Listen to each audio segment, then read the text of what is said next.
Ahoy, ahoy, and welcome to a brand new edition of the Ramble on Reaction. Sitting right over there is clever Eric Muller. Sitting next to me as always is handsome Dan Nye. And there was a movie that came out that was by some people that did some stuff and things, but it involved... how can I say this? Are the cities sentient, or are they just on wheels? Like they are tanks? literally on wheels. They're tanks. So, wheel tank cities... Tank City. Tank City wheels, and it's post-apocalyptic. And okay, you saw Mortal Engines. What's going on with this thing? Yeah, so pretty much we fucked up, and we set off, destroyed the world, so now cities are on wheels, and they move around. It sounds a little bit like an episode of Doctor Who I saw once. Yeah, or it's like Mad Max, but like to the extreme. Extreme. Hey, get out of my soccer bag, Ruby. Yeah, instead of, searching for gasoline on bikes, you're on a city looking for supplies. City looking for supply. Okay, so I'm with you so far. Yeah. What's the plot? Alright, so generic white character 1 meets generic character 2, and they have to team up to overthrow Hugo Weaving from destroying the last free cities of the world and getting their supplies by using the weapon that destroyed the world in the first place. Huh. You know what I got from the previews, the vibe I got from the previews in this movie? I got a little bit of a Valerian vibe. Oh, that's there. So Mad Max and Valerian? Well, see, what I didn't realize this was based on a young adult novel series. I think I did hear that. Yeah, I wish I would have known that ahead of time, because I could have probably convinced my wife not to force me to take her to see it.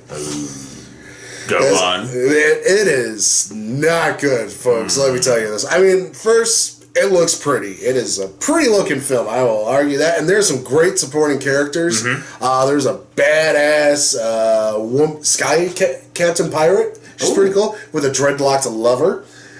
I mean, I'd rather see a movie based on them. But instead what we get is generic white lady lead 1 and generic white man lead. And, yeah. Like, they were not good together. They had no chemistry, and yet you're supposed to buy their romance. By them falling in love. There's the Valerian. Found it. Found it. Well, because there's also generic white lady 2, who's Hugo Weaving's daughter, who adds absolutely nothing to the film.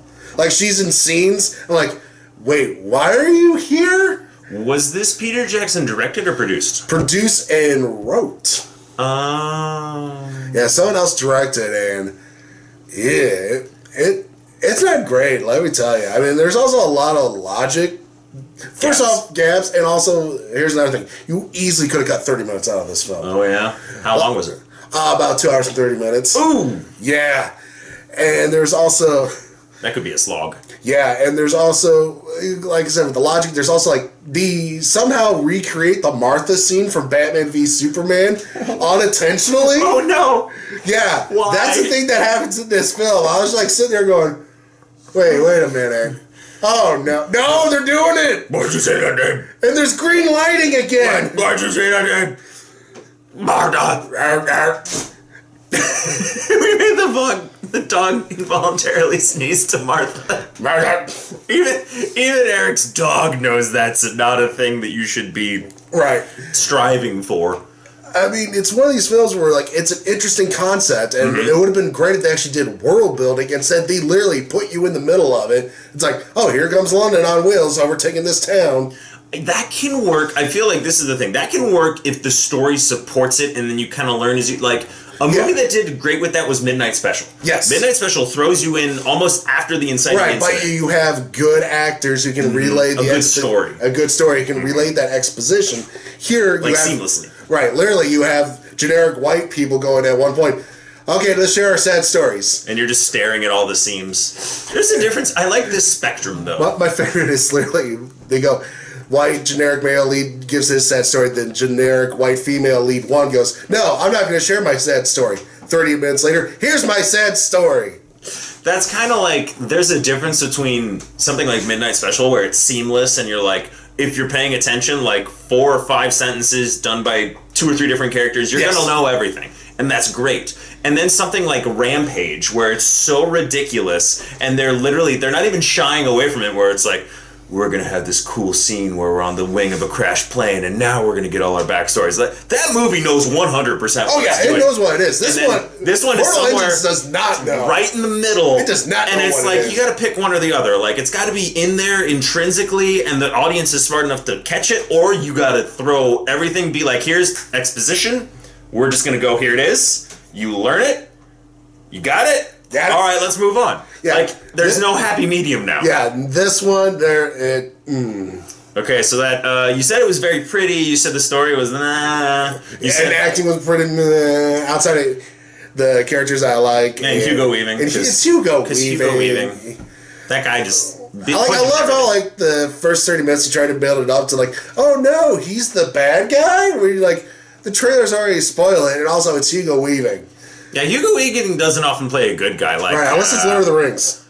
Lord of the Rings, Hacksaw Ridge. But still a tortured character. Tortured. Yeah, but put him in things, because he's amazing. Dude would have won an Oscar behind a mask. What exactly did Marvel do to him to force him to go, you know what, Mortal Engine sounds a lot better than this Infinity War. I think Spoiler alert for Infinity War. I think it was a little one of those things where it's like, Hugo Weaving's to the point where he can kind of demand what he wants, and he's like, I don't want to sign a 5-picture deal. And that was also the fourth movie? The fourth movie in the MCU? Yes. Yeah, so it was like... Fourth or fifth? Or third? No. Fourth. Was it after Iron Man 2? Yeah. Okay, then fourth. No, fifth, because Iron Man, Incredible Hulk, Iron Man 2, Thor... That's right. Cap, First Avenger. Somewhere. Boom! 4 or 5. Yes. Agreed. Boom!